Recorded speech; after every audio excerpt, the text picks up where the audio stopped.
नमस्कार, जम्मू कश्मीर की खास खबरों में आप सबका स्वागत है। मैं हूं आपके साथ पल्लवी जम्वाल। तो चलिए शुरुआत करते हैं आज की खास खबरों की और सबसे पहले बात करेंगे जम्मू एयरपोर्ट की, क्योंकि जम्मू एयरपोर्ट की अगर हम बात करते हैं तो जम्मू एयरपोर्ट में स्टेशन धमाके मामले में यहां पर जांच शुरू कर दी गई है। पुलिस ने यूएपीए के तहत मामले की एफआईआर भी दर्ज कर दी है और एनआईए और एनएसजी की टीमों ने जांच को आरंभ कर दिया है। और ये जो पूरा मामला है जम्मू एयरफोर्स स्टेशन धमाके का है, जहां पर ये पूरा का पूरे मामले की जांच शुरू कर दी गई है और पुलिस ने यूएपीए के तहत ये पूरा का पूरे मामले में जांच शुरू कर दी है। एनआईए की टीम की बात करें या फिर एनएसजी की टीम की बात करें तो इस पर जांच प्रारंभ हो चुकी है। और साथ ही साथ अगर आपको इस पूरे मामले की विस्तार में जानकारी देते हैं तो कल देर रात ये 2 धमाके वहां पर हुए थे और जिस बीच अगर हम बात करें तो इसको लेकर पूरा मामला दर्ज कर लिया गया है, एफआईआर दर्ज कर ली गई है। यूएपीए के तहत यहां पर एफआईआर दर्ज के बाद एनआईए और एनएसजी की टीमों ने पूरे तरीके से पूरे क्या कुछ घटना को अंजाम किस तरीके से दिया गया, क्या कुछ नुकसान हुआ और इसके पीछे कौन कौन लोग थे, उसको लेकर भी यहां पर मामला दर्ज कर लिया गया है और कार्यवाही भी शुरू कर दी गई है। ज्यादा जानकारी के लिए चलिए रुक करते हैं, हमारे साथ हमारे संवाददाता अनिल यहां पर ज्वाइन कर चुके हैं। तो चलिए अनिल से जानते हैं। अनिल, मैं आपसे पहले ये जानना चाहूंगी कि ये जो घटना स्थल है यहाँ पर, अब जब एनआईए की टीम और एनएसजी की टीम वहां पर पहुंची है तो तहकीकात और पूरे तरीके से मामले की तह तक जाने के लिए किस तरीके की कार्यवाही वहां पर की जा रही है? जी पल्लवी, मैं आपको बता दूं कि आप टीमें देख सकते हैं यहाँ पर मौजूद हैं और टीमें अभी भी जो है लगातार सुबह से आने की फिराक में है। और इसके साथ हम आपको बता दें कि एनएसजी की टीम हो या नेशनल इन्वेस्टिगेशन की टीम हो यहाँ पर मौजूद थी। हालांकि एनआईए की टीम जो थी वो यहाँ पर मौके पर पहुंची थी और आपको बता दें कि पूरी जो आप देख सकते हैं कि सीआरपीएफ की टीम भी जो है अभी मौके पर पहुंची है और कुछ देर पहले ही एनआईए टीम यहाँ से निकली है। और आपको बताते चले यहाँ पर एसएसबी जम्मू जो थे वो भी यहाँ पर पहुंचे थे और ये पूरी देर रात का एक पूरा इंसिडेंट जो है वो सामने नजर आया है। और हालांकि बात की जाए कि एक 2 बड़े धमाके जो है एयरफोर्स स्टेशन पर जो है बचे गए हैं। और टेक्निकल एयरफोर्स स्टेशन की बात की जाए तो आप तस्वीरें दिखाने की कोशिश जरूर करूंगा। आप यहाँ से ठीक तस्वीरें जो देख रहे हैं, अच्छी दूरी पर जो है जो एक छत पर जो है बड़ा धमाका जो देखने को मिला है। हालांकि बात की जाए अब सिक्योरिटी फोर्सेस यहाँ पर तैनात कर दी हैं और यूं कहें कि यहाँ पर पहली नजर बनाए पहले से रहती है। हालांकि अब अंदेशा ये दिखाया जा रहा था कि ड्रोन का इस्तेमाल हुआ है। हालांकि अब ये तो देखने वाला समय होगा कि क्या आपका मामला है और क्या पूरी जानकारी है। हालांकि अभी तो जानकारी जो हम बताने की कोशिश कर रहे हैं कि देर रात 1:40 का ये मामला है और ये ठीक तस्वीरें जो है एयरफोर्स स्टेशन से हम आपको बताने की कोशिश कर रहे हैं। और सीआरपीएफ के जवान जो है अभी एक बार फिर से जो है वो पहुंचे हैं। और इसके साथ साथ आपको बताते चले जिस तरह से हम आपको जानकारी बताने अनिल, मैं आपसे ये भी जानना चाहूंगी, अगर हम बात करें वायुसेना ने ट्वीट करके ये पूरी जानकारी दी थी कि वहां पर किस तरीके का डैमेज हुआ है, पूरा जो विस्तार में जानकारी दी गई थी, उसके अलावा किसी भी ऑफिशियल की कोई स्टेटमेंट सामने आई हो? हालांकि अभी कोई स्टेटमेंट सामने नहीं आई है। और आपको बता दें कि कुछ देर पहले एनआईए की टीम यहाँ पर पहुंची थी और जिस रूफ पर जो है वो छत पर जो नुकसान हुआ है वो भी आपको बताते हैं कि कुछ ही दूरी पर यहाँ पर मौजूद है। और हालांकि आप टीमें देख सकते हैं कि सीआरपीएफ की टीमें बाहर तैनात कर दी गई हैं और एनआईए की टीम कुछ देर पहले अंदर गई थी और अब यहाँ से निकल चुकी है और पूरी फॉरेंसिक की टीम अंदर पहुंची हुई है। हालांकि फॉरेंसिक टीम जो है वो जांच कर रही है। और इसके साथ साथ बात करें कि जो बम स्क्वाड की टीम है वो भी अंदर तैनात है, वो देख रही है कि हालांकि और कहीं वहां पर जो जिस तरह से ब्लास्ट रात को देखे गए हैं, हालांकि और बम वहां पर होने की मौजूदगी ना हो। हालांकि ये कुछ ही दूरी पर हम आपको जो तस्वीरें दिखाने की कोशिश कर रहे हैं, हालांकि वो पूरा छत पर जो आपको देखने के जो हम तस्वीरें दिखाने की कोशिश कर रहे हैं, इससे कुछ दूरी पर जो है जो छत थी वहां पर पूरा हमला हुआ है। हालांकि वो आप देखने वाला समय होगा कि एनआईए की टीम जो जांच यहाँ से तो अनिल, अगर हम बात करते हैं, रक्षा मंत्री राजनाथ सिंह ने भी बात की है वहां पर और उन्होंने साफ कहा है कि किस तरीके के दिशा निर्देश वहां पर दिए गए, क्योंकि अगर हम एयरक्राफ्ट की बात करें तो वहां पर एयरक्राफ्ट भी खड़े हुए थे तो उनको भी नुकसान पहुंच सकता था। तो इसको लेकर किस तरीके की वहां पर कड़ी सुरक्षा की गई है और कितनी जरूरी है कि इस पूरे मामले की जल्द से जल्द जांच की जाए? हालांकि बात की जाए तो जिस तरह से एयरक्राफ्ट वहां पर मौजूद थे, काफी बड़ा नुकसान देखने को मिल सकता था। हालांकि इस तरह से अंदेशा भी ये लगाया जा रहा था कि एयरक्राफ्ट पर जो है ये पूरा प्रयास करने का कोशिश थी, हालांकि वो नाकाम रही है और ये पूरा एक रूफ पर जाकर जो है ये पूरा हमला हुआ है। हालांकि अभी इसके बारे में जो है एनआईए की टीम वहां पर पहुंची थी और एनआईए के साथ साथ आपको बता दें कि जिस तरह से मैंने आपको बताया कि बम स्क्वाड की टीम वहां पर मौजूद है, पूरी जानकारी जो है वो जुटाने की कोशिश की जा रही है। हालांकि जिस तरह से मैंने बताया कि आपको एनआईए की कुछ देर पहले यहाँ पर आई थी और पूरी जानकारी जुटा के यहाँ से जो है वो रवाना हो चुकी है। हालांकि अंदेशा अब पूरा साफ तौर पर एनआईए की टीम और यहाँ की जो पूरे एयर मार्शल जो है वाइस एयर मार्शल जो वो भी यहाँ पर मौके पर सकते हैं। हालांकि पूरी जानकारी बताने की कोशिश कर रहे हैं कि ये देर रात जिस तरह से इनका हमला हुआ है, हालांकि ये हमला किस तरह से रहा है, किस फिराक में था। हालांकि बात की जाती है बॉर्डर की, जहां से लगभग 14 किलोमीटर दूर है। हालांकि इसमें ये देखने वाला समय है कि पूरा मामला क्या था जब देर रात ये पूरे 2 हमले देखने को मिले जम्मू के एयरपोर्ट स्टेशन के अंदर। चलिए, बहुत बहुत शुक्रिया अनिल, आपकी तमाम जानकारी आपने जो हमें दी उसके लिए बहुत बहुत शुक्रिया आपका। और जिस तरीके से अनिल ने बताया कि अगर हम एयरफोर्स स्टेशन की बात करते हैं तो वहां पर किस तरीके का अभी मामला है और वहां पर किस तरीके की तहकीकात चल रही है, क्योंकि एनआईए की टीम की बात करें या फिर एनएसजी की टीम की बात करें तो वो वहां पर मौके पर पहुंच चुकी है और जो पूरी की पूरी तहकीकात है वो शुरू की जा रही है। मामले को किस तरीके से अंजाम दिया गया और जो निशाना है वो क्या कुछ बनाया गया है उस पर यहाँ पर पूरे तरीके से जो तहकीकात की जा रही है और मामला भी दर्ज कर लिया गया है। यूआईपीए के तहत ये पूरी की पूरी एफआईआर दर्ज की गई है। रक्षा मंत्री की बात करते हैं तो रक्षा मंत्री राजनाथ सिंह ने भी यहां पर वाइस एयर चीफ जो है उनसे बात की है और उनको भी दिशा निर्देश दिए हैं और जल्द से जल्द इस पूरे मामले की तह तक जाने के दिशा निर्देश दे दिए गए हैं।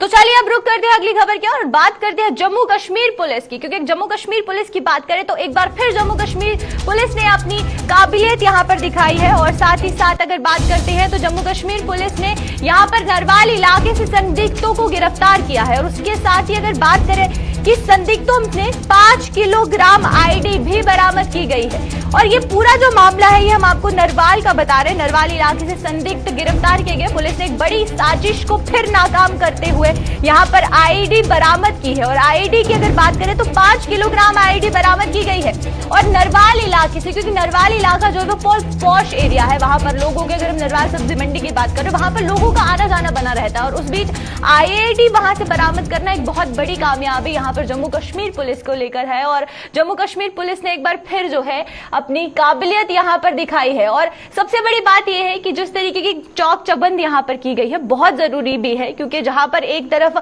अभी भी कोरोना के चलते काफी सुरक्षा की जा रही है और उस बीच अगर इस तरीके की किसी भी हरकत को अंजाम दिया जाता तो काफी ज्यादा नुकसान होना यहाँ पर लाजमी था, काफी ज्यादा जान माल का नुकसान हो सकता था। लेकिन अगर हम जम्मू कश्मीर पुलिस की बात करते हैं तो यहाँ पर जो आईडी बरामद की गई है, 5 किलोग्राम आईडी बरामद करने के बाद उसको लेकर अब आगे जाके क्या कार्यवाही की जा रही है और किस तरीके के पूरा का पूरा मामला है, ज्यादा जानकारी को चलिए विस्तार से जानते हैं अनिल से। अनिल, मैं आपसे पहले मेरा सवाल ये रहेगा कि अगर हम बात करें ये जो आईडी बरामद की गई है 5 किलो की, तो यहाँ पर किस तरीके के अंदेशे लगाए जाए और जो वहां पर जो संदिग्धों को गिरफ्तार भी किया जा रहा है उनको लेकर यहाँ पर क्या कुछ कार्यवाही आगे की जा रही है? पल्लवी जी, मैं आपको यहीं पे आपको बता दूं कि ये 2 सस्पेक्ट जो हैं उनको गिरफ्तार गिरफ्तार किया गया। हालांकि जिस तरह से सोर्स के हवाले से खबर मिल रही है कि ये जिसमें एक की पुष्टि की गई है। हालांकि अब ये देखने वाला समय है कि पुलिस किस तरह से जानकारी जुटाने की कोशिश कर रही है। और इन संदिग्धों की अगर हम बात की जाए तो इसमें ये पूरी फिराक की थे कि जम्मू के अंदर दहशत फैलाने के लिए मौजूद थे। हालांकि अंदेशा ये लगाया जा रहा है कि जम्मू के अंदर जो है बड़ा हमले की फिराक में ये थे। इसके साथ साथ आपको बता दूं कि इसके 20 वर्षीय युवक बताया जा रहा है। हालांकि ये बनियाल का रहने वाला है और इसका नाम भी जिस तरह से जानकारी में बताने की कोशिश की जा रही है और जिस तरह से मैं आपको बताने की कोशिश कर रहा हूँ कि संदिग्ध जो गिरफ्तार किया गया है, हालांकि अभी पुष्टि की गई है कि एक संदिग्ध को हिरासत में लिया गया है। हालांकि अभी दूसरे के बारे में जो है वो कंफर्म नहीं किया गया है। हालांकि इसमें एक अनिल, मैं आपसे यहाँ पर ये भी जानना चाहूंगी, जिस तरीके से आप बता रहे हैं कि 20 वर्षीय युवक को गिरफ्तार किया गया, तो जब उससे तफ्तीश की जा रही है, तहकीकात की जा रही है, तो और क्या कुछ चीजें निकलकर सामने आ रही, क्योंकि बहुत जरूरी है इस समय अगर इन चीजों पर नकेल नहीं कसी जाए, क्योंकि बनिहाल का वो युवक, आपने जिस तरीके से बताया कि वो बनिहाल से ताल्लुक रखता है वो युवक, तो जम्मू कश्मीर में जिस तरीके के इस तरीके की आगे चीजें और ना बढ़ती जाए तो बहुत जरूरी है कि जड़ में जाया जाए, रूट्स का पता लगाया जाए, ताकि आगे जाके इस तरीके के जो और अंजाम ना हो इन चीजों का। जी, साफ तौर पर ये कहीं ना कहीं जिस तरह से ये नापाक हरकतें करने की कोशिश करते हैं और जिस तरह से ये अंजाम देने की कोशिश करते हैं और ये पूरी तरह से जो हमारी जम्मू कश्मीर पुलिस जो है इनको जड़ से वो खत्म करने की कोशिश कर रही है। और ये मंसूबे जम्मू के अंदर जो है जिस तरह से लगातार हम कश्मीर की बात कर रहे हैं तो कश्मीर के अंदर जो है ऑपरेशन ऑल आउट की जो चल रहा है उसी के तहत जो है अब जिस तरह से कश्मीर के अंदर से इनका सफाया होता हुआ नजर आ रहा है, अब जम्मू के अंदर ये अपना रुख करते हुए नजर आ रहे हैं। हालांकि इससे 5 किलो आईडी जो है वो बरामद बरामद की है, जिस तरह से बताया जा रहा है। हालांकि अब ये देखने वाला समय होगा कि इससे जानकारी में क्या कुछ निकल। देखिए अनिल, यहाँ पर अगर नरवाल इलाके की बात कर रहे हैं तो नरवाल इलाका बहुत ज्यादा पॉश एरिया है, वहां पर आवाजाही बहुत है लोगों की, तो इस बीच कितनी जरूरी है कि अभी से जो वहां पर चाक चौबंद है उसको और ज्यादा कड़ा कर दिया जाए, और जम्मू के जो भी ऐसे इलाके हैं, चाहे हम बस स्टैंड की बात करें या फिर बहुत से ऐसे इलाके हैं जहां पर आवाजाही बहुत है लोगों की, और उन जगहों पर कड़ी सुरक्षा की कितनी जरूरत है यहाँ? हालांकि ये पल पहली बार नहीं देखा गया है, इससे पहली बार भी अगर हम बात करें तो कुंजवानी इलाके से एक संदिग्ध को, एक आतंकी को जो है हिरासत में लिया गया था। हालांकि उसके बाद जो है बड़ी जानकारी जो जुटाई गई थी और भी उसके साथ साथ 2 से 3 लोगों को गिरफ्तार किया गया था। हालांकि आप इससे भी जानकारी जुटाने की कोशिश कर रही है हमारी जम्मू कश्मीर पुलिस, और इससे क्या कुछ बरामद हुआ है। जिस तरह से बताया जा रहा है कि 5 किलो आईडी बरामद की गई है। हालांकि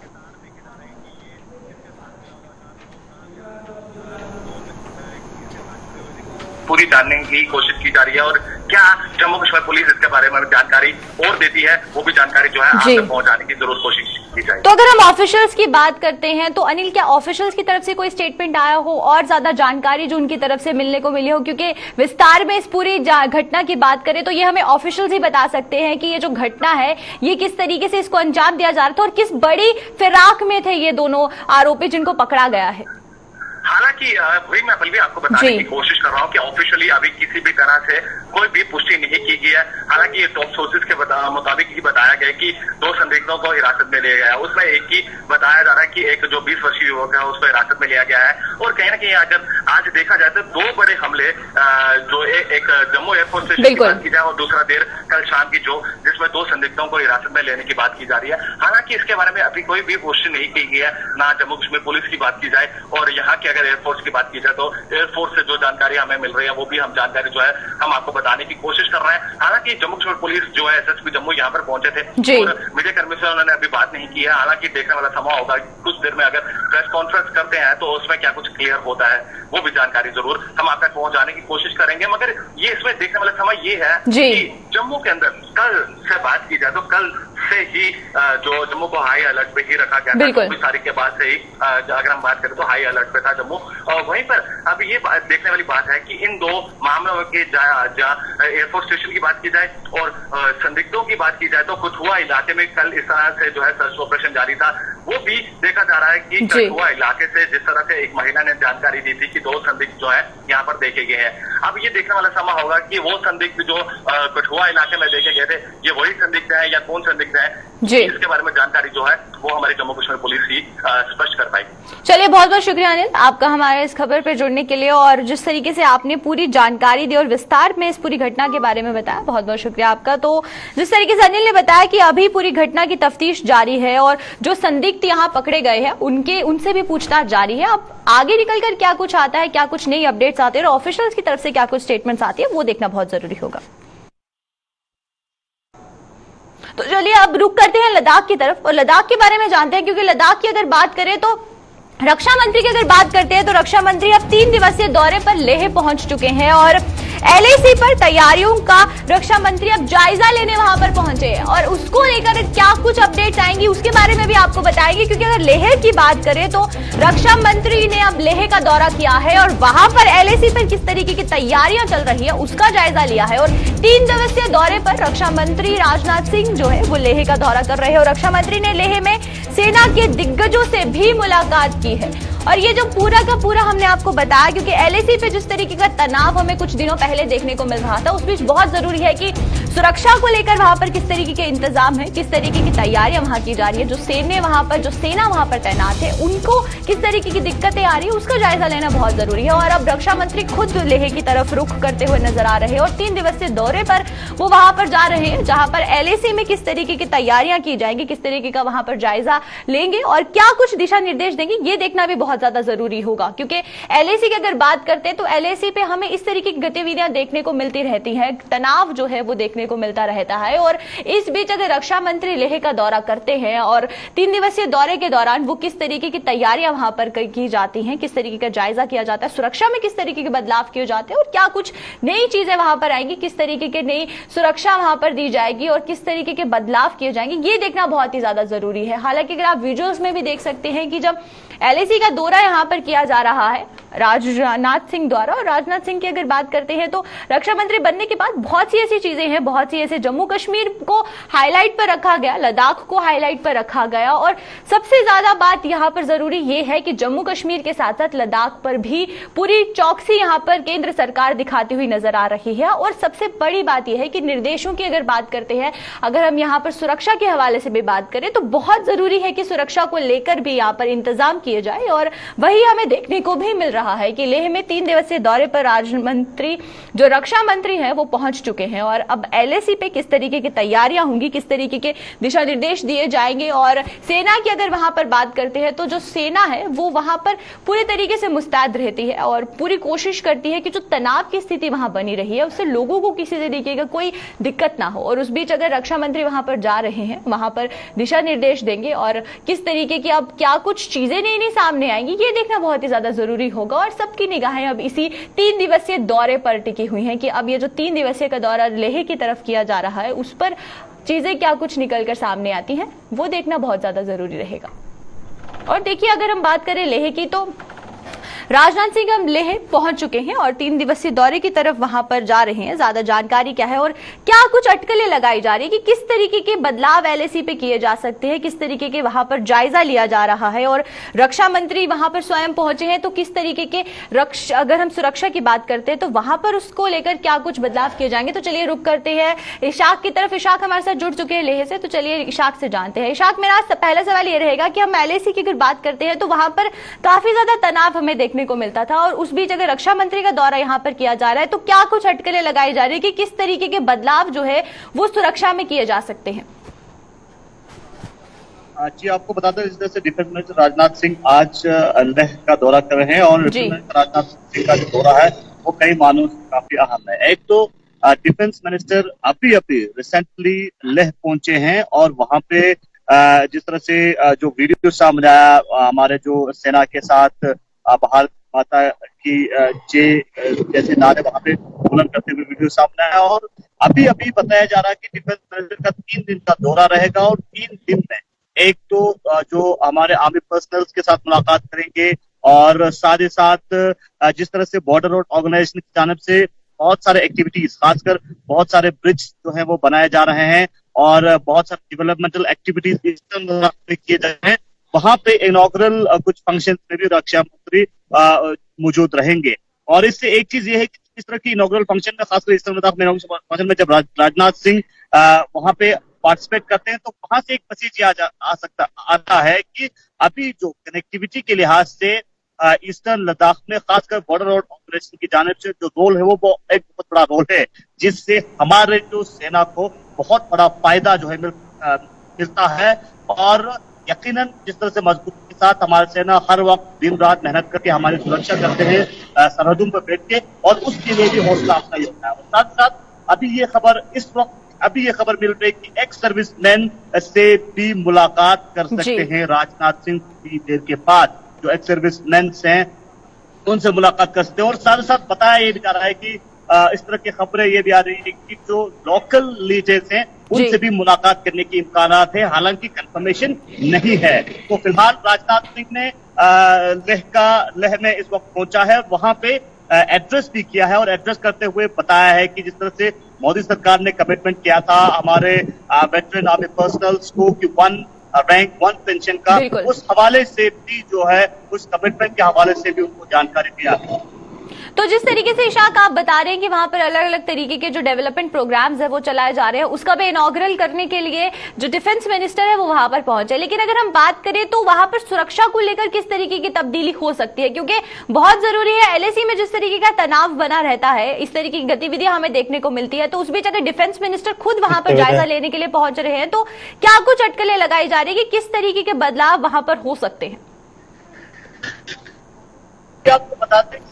डिफेंस मिनिस्टर का लेह का दौरा, जिस तरह से मैंने पहले ही कहा कि काफी अलग अलग मायनों में जी, जिस तरह से आपने कहा कि सुरक्षा के हवाले से किस तरह के बात देखने को मिल सकता है। सुरक्षा के हवाले से हमारी सेना हर वक्त हर समय पे किसी भी टाइम पे तैयार रहता है और हमारी रक्षा करने के तैयार है। और इससे पहले जिस तरह के स्टेटमेंट जो हैं, खासकर chief of army staff MM Naravane ji की बात करें, chief of defence staff Bipin Rawat की बात करें, उनकी तरफ से क्लियर स्टेटमेंट आया है कि हमारी सेना किसी भी सिचुएशन को टैकल करने के लिए तैयार है। तो जब इस सिचुएशन में रक्षा मंत्री लेह का दौरा करते हैं तो यकीनन तो सुरक्षा में बढ़ावा और सेना की मनोबल बढ़ाने के लिए एक बहुत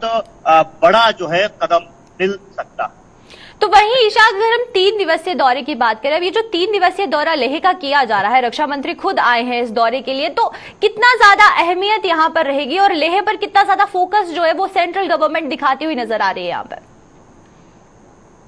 जी, आपको बता दें कि रक्षा मंत्री का लेह में दौरा करना और फोकस करना यकीनन एक इम्पोर्टेंट जगह है। लद्दाख आप जानते हैं, लद्दाख पूरा बॉर्डर एरिया में आता है और स्ट्रेटेजिक लद्दाख में काफी इम्पोर्टेंट रहता है, तो यकीनन आना तो है और फोकस यकीनन रहता है। साथ ही साथ जिस तरह से एक्स सर्विसमैन से मुलाकात करने की बात आ रही है, ये काफी अहम है। एक्स सर्विसमैन की भी अपनी कुछ पॉइंट ऑफ व्यू जो है वो रक्षा मंत्री साहब के सामने रख सकते हैं और जिस तरह से लोकल लीडर्स के साथ मुलाकात करने की बात आती है, ये भी अपने आप में चलिए बहुत बहुत शुक्रिया इशाक आपका हमारे साथ जुड़ने के लिए और तमाम जानकारी साझा करने के लिए। तो ये थे हमारे साथ हमारे संवाददाता इशाक जो कि लद्दाख से जुड़े थे और इशाक ने जिस तरीके से बताया कि ये जो 3 दिवसीय दौरा वहां पर किया जा रहा है रक्षा मंत्री द्वारा, ये बहुत ज्यादा अहमियत यहाँ पर लद्दाख के बारे में भी है और लद्दाख में डेवलपमेंट हो रही है, इनॉग्रल फंक्शंस वहां पर हैं और उसको खुद इनॉग्रेट करने के लिए रक्षा मंत्री वहां पर पहुंचे हैं। और साथ ही साथ अगर हम सुरक्षा के हवाले से बात करते हैं तो सुरक्षा के हवाले से क्या कुछ तब्दीली वहां पर होगी वो देखना भी बहुत सी ज्यादा यहां पर जरूरी हो जाएगा।